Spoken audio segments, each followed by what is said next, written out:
Welcome to Luca is a Billionaire, where the only thing I invest in is your answers.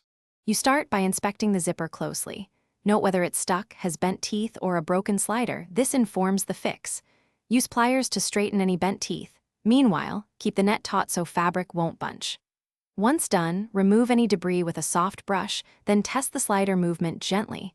That tells you if the slider or track needs replacement. Make sure to lay the net flat, because working on a distorted seam creates more problems later.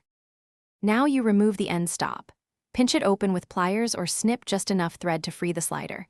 Be precise because you'll recreate the stop. Slide the replacement slider on, feeding one row of teeth then the other. Align them so teeth mesh cleanly. Pull the slider slowly to confirm smooth engagement. If it skips, back up and realign. Once satisfied, crimp a metal stop or sew a tight hand-stitch stop. This secures the slider in place and prevents loss. Finish by sewing firm tack stitches at the zipper ends. Use small tight stitches to recreate the end stop and trim excess thread. This restores strength. Lubricate the track lightly with candle wax or silicone to improve glide. Make sure to wipe away residue. If you still see teeth gaps or persistent separation, replace the damaged zipper tape segment or resew the entire zipper line because partial fixes fail under tension. If it still fails, test the net under normal use and then revisit the alignment. Thanks for watching and please subscribe. It's the best investment you'll ever make.